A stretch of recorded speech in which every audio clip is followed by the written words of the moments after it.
Okay, perfect. I'm gonna set this right here. Okay. It should pick up both of our voices. Why don't you put it on that? Okay, perfect. I'll put it upside down because the microphone is at the bottom. Gotcha. Okay. First and foremost, thank you for allowing me to interview you today. Not a problem. Okay. I'll start from the very beginning. This is question 2 on her form, but I'm gonna ask it as the first one.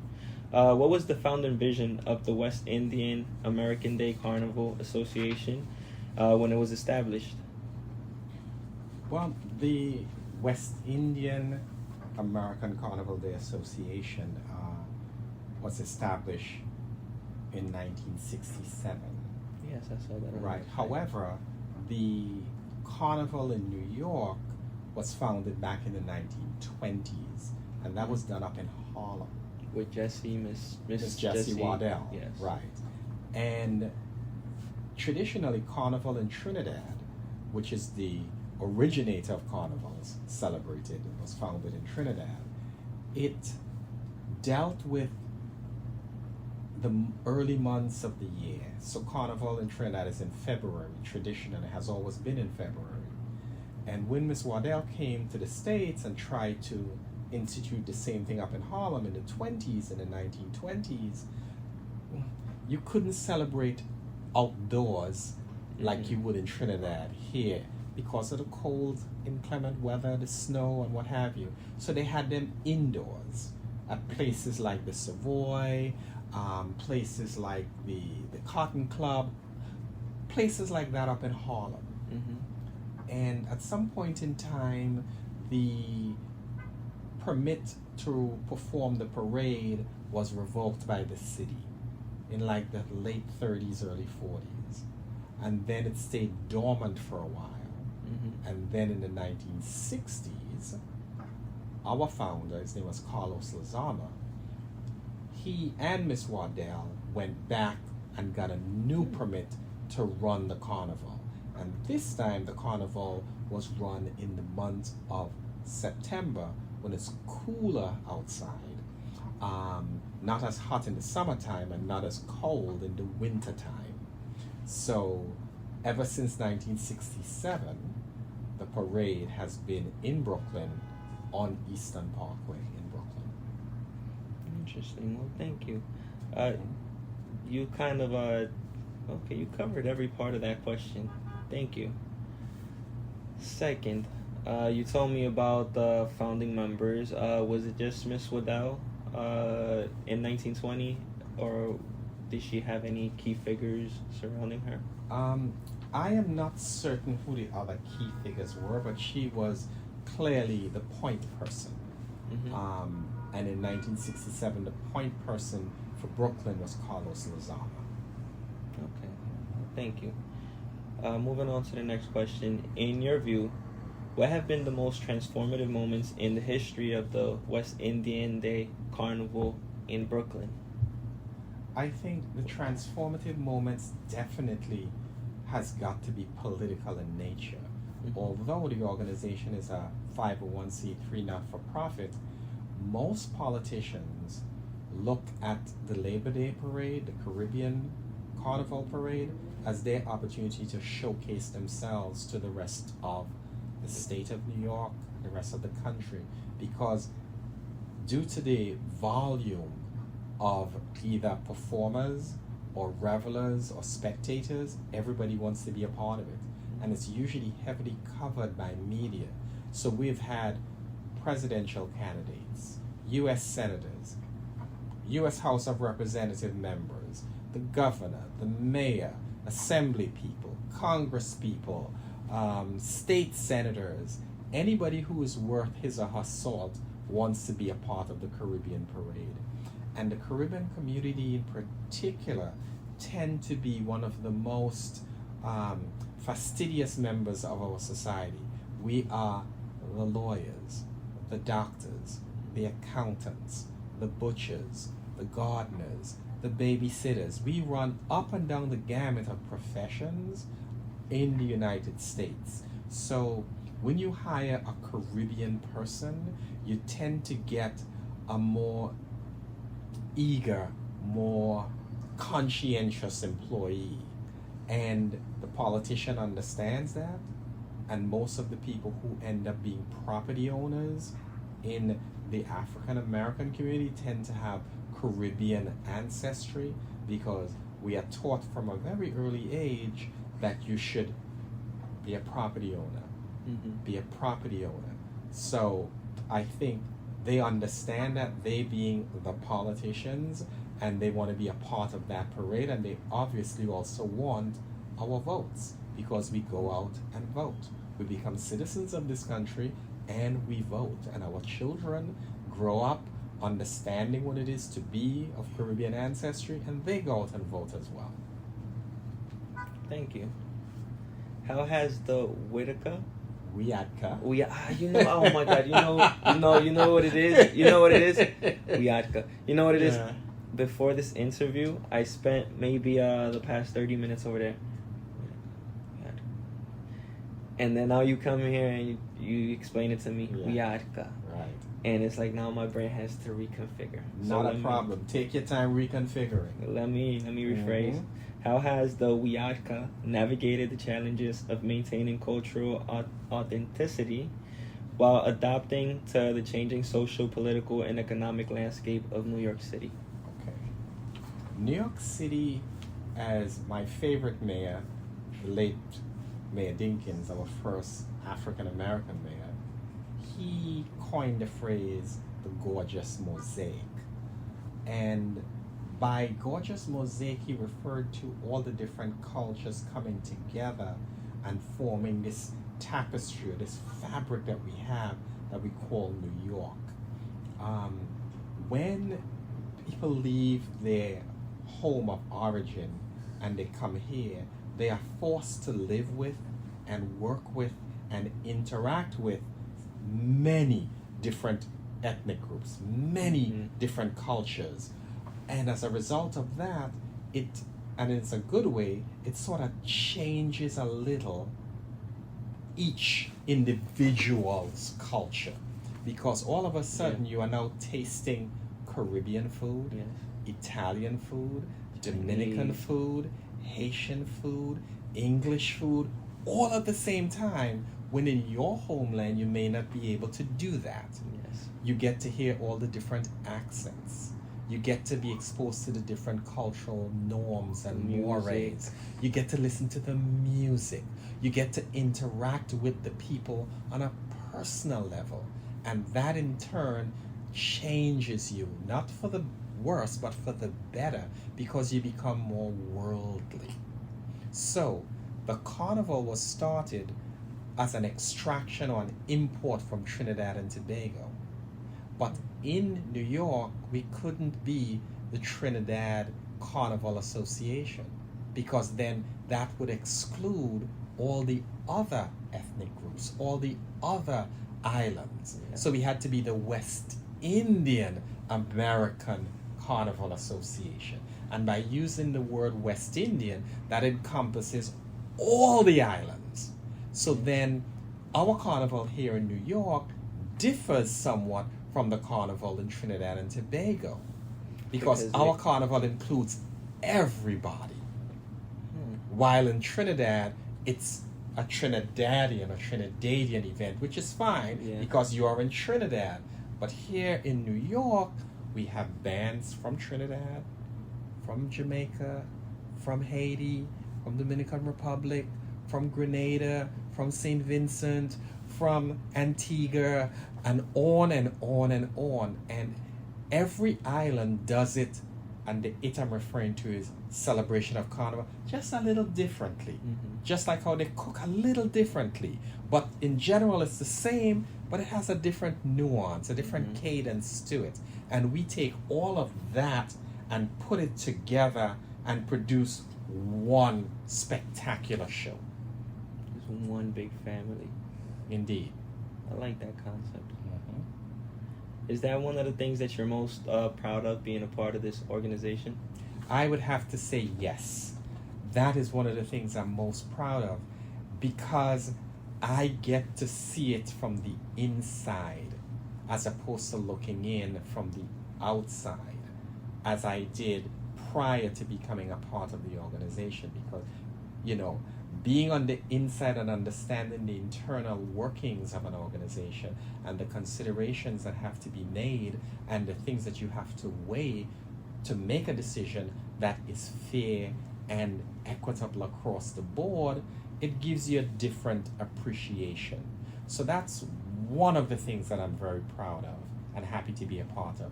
But the other thing that's, I would say, coexistent, equal, is the fact that we are not just a carnival organization. We don't only put on the spectacular at the end of the summer. We are in business year round. And that sort of differentiates us from many other organizations. All year round, WIDACA goes into the New York City public schools, whether it's elementary school, middle school, or high school, and we teach students how to play pan. There is no carnival without steel pan music. They go hand in hand. And steel pan was invented on the island of Trinidad in the 1930s.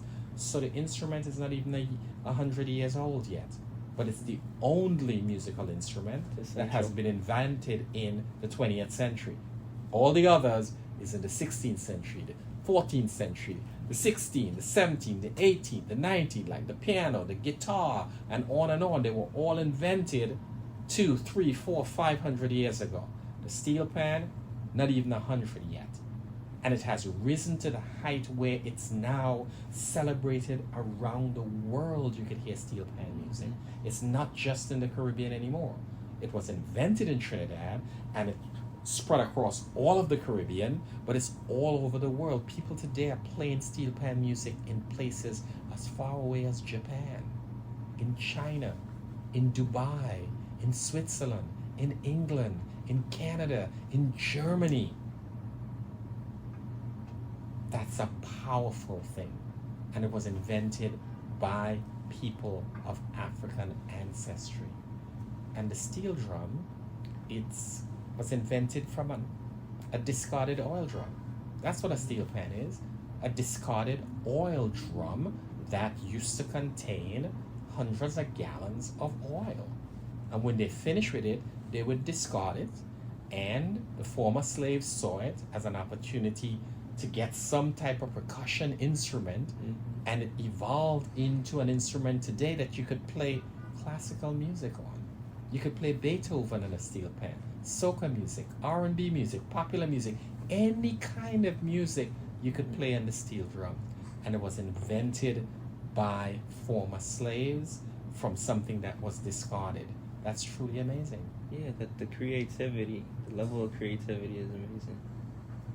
Agreed. Yes. Thank you. So we teach kids in New York City schools how to play pan. And we don't only teach them how to knock the pan and make it make a sound. We teach them musical arrangements. Today, you can get a degree. You can get a PhD to be an arranger strictly for steel pan music. You can go to university right now and get a degree. That's unheard of. It's amazing. Right? Yeah. We also teach them costume design, the costumes that adorn the beautiful Caribbean woman on Eastern Parkway. Somebody has to make it, right? But somebody first has to design it. So we teach them how to design costumes. And again, like steel pan, you can get a degree in costume design. So you could actually make a career out of being a steel pan music arranger, a steel pan, they call them a panist, the people who actually play the pan, and they could work year round at festivals, concerts, private events, and make a living doing that. Or if you, on the creative side, and you want to do the costume design, you could design costumes for carnivals. There are carnivals around the world right now, and it all stems from the former slaves out of Trinidad and Tobago. That's where it all originated. And today, you could pull up on the internet where all the carnivals are.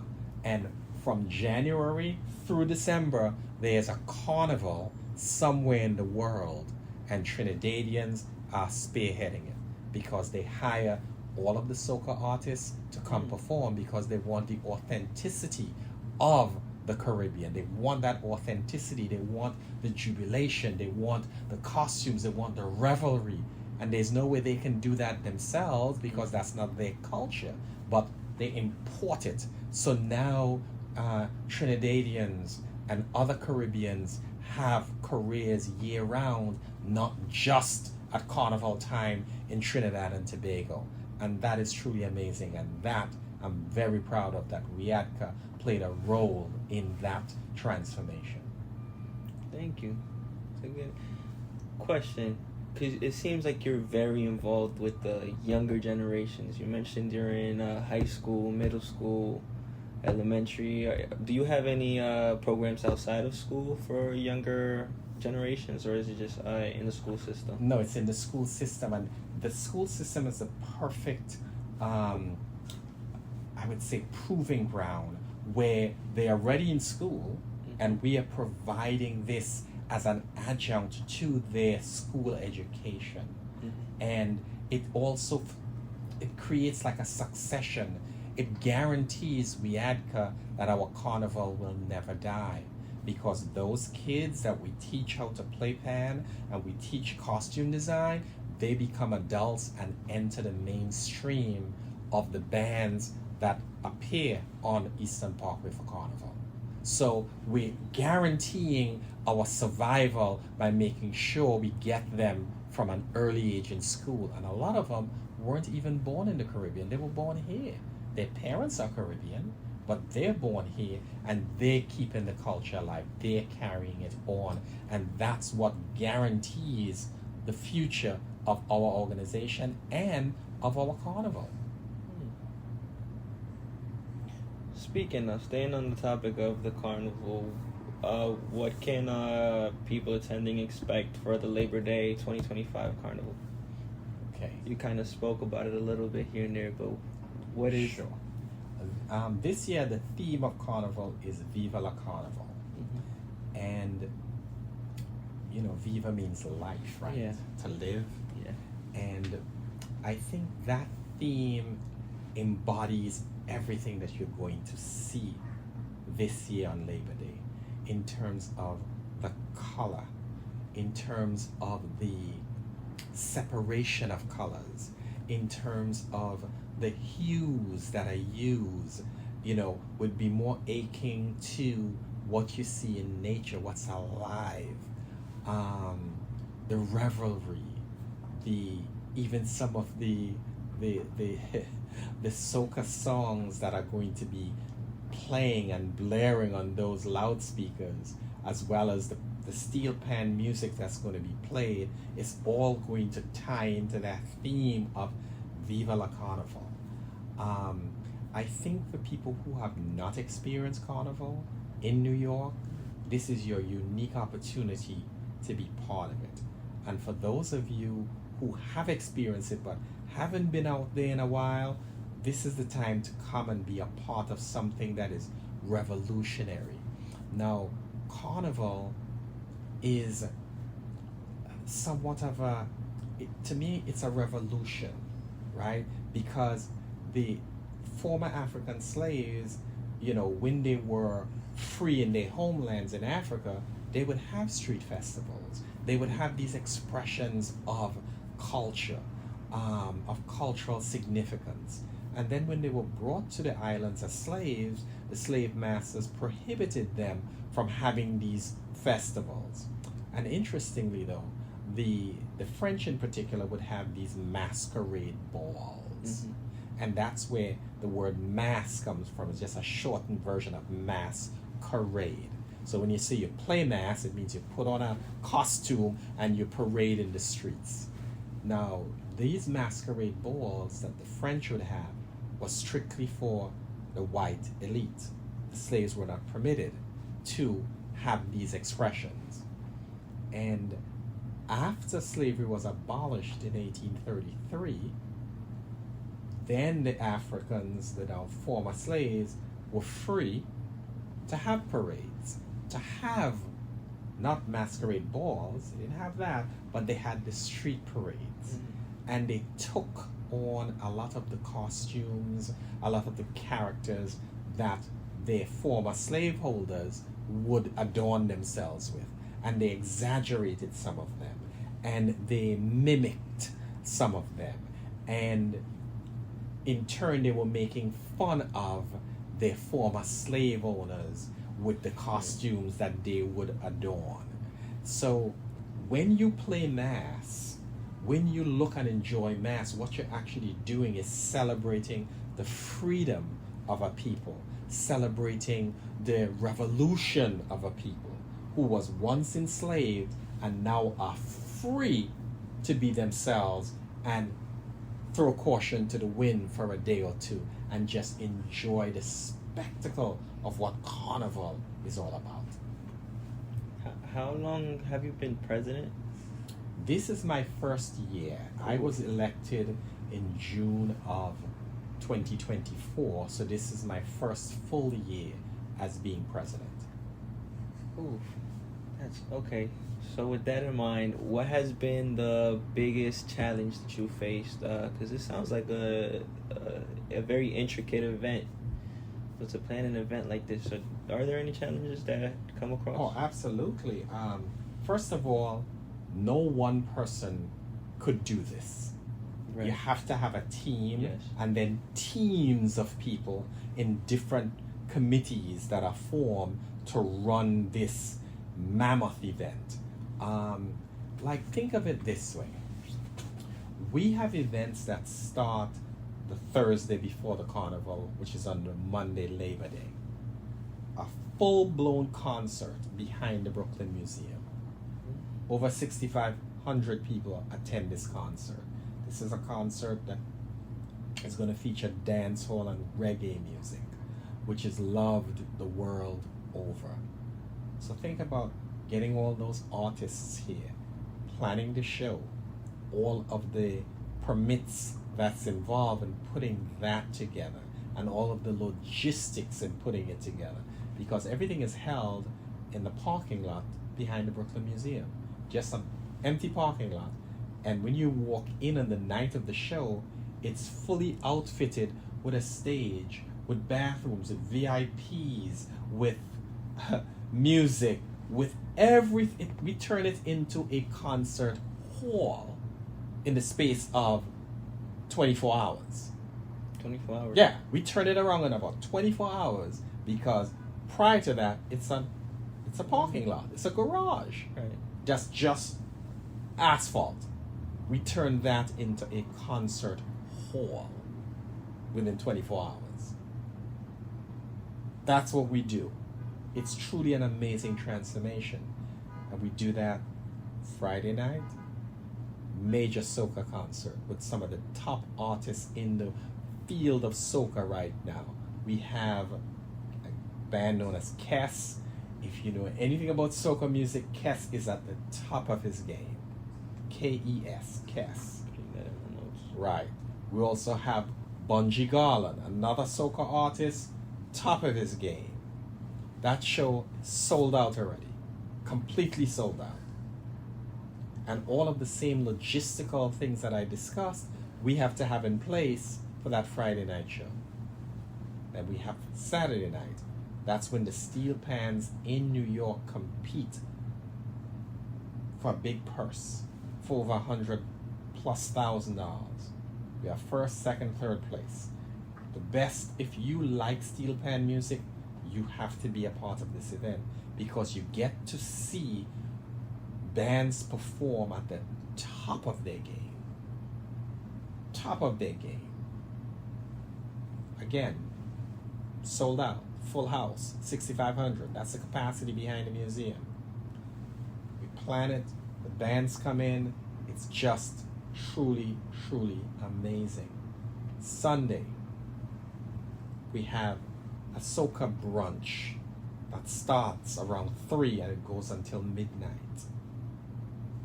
Top artists again performing.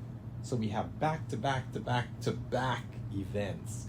We also have a junior carnival. And again, this is where the the succession and passing the torch becomes important, because the juniors, which is anywhere from 5 years old until 16, they have their own carnival event. Because you can't put them with the adults. It's not a good mix. The kids get a chance to be kids and to appreciate their parents' culture for the most part, and get themselves inculcated into it. And when they become an adult, they move on to the adult bands. That starts at 10 a.m. and it goes until 4 p.m., where all the juniors, and they are just so adorable seeing these kids in their costumes performing and dancing to the music, eating the foods and listening to the different accents. It keeps our culture alive and well. So that's what we do. And then Monday, that's the crown jewel. That's when all the bands, 30 at least of them, parade down this 3.2 mile stretch on Eastern Parkway, where they are judged in front of the Brooklyn Museum at the corner of Washington Avenue and Eastern Parkway. They start at WIDACA and Eastern Parkway. And a sea of humanity is the only way that I could describe it as. Because if you stand at the top of the parade on Eastern Parkway and Washington, and you look down, for as far as the eye can see, you're just seeing people. You're seeing people in costumes and people who are spectators and revelers, as far as the eye can see. And you know what you also see that's heartwarming? You see all the flags from all the different countries. And it's not only Caribbeans that are out there. It's Black Americans, it's Italians, it's Irish, it's Jewish, it's people from the Middle East. They all come out because it's an opportunity to meet your neighbors, to enjoy each other's culture, to be part of Mayor Dinkins' gorgeous mosaic. And you see that more so on Labor Day at the Caribbean Parade than anything else that happens in this city. That's where it's at this parade. So that's what warms my heart. And I get emotional about it because it's such a beautiful thing to see. For those that want to get involved and help out or just be a part, how would they do so?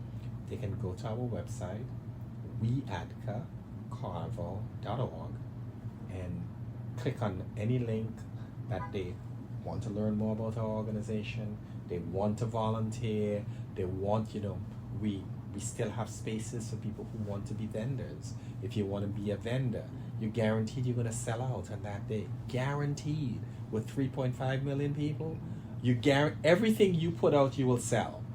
You would sell out. Everyone that is engaged as a vendor, they sell out everything on Labor Day. Guaranteed everything is sold. 3.5 million. Wow. Thank you so much for taking time out of your day to answer my questions. That's all I have for you today. Beautiful. I appreciate it so much. I hope to get a chance to read your article before you publish. Oh, no, for sure. Okay. I'm going to stop recording now.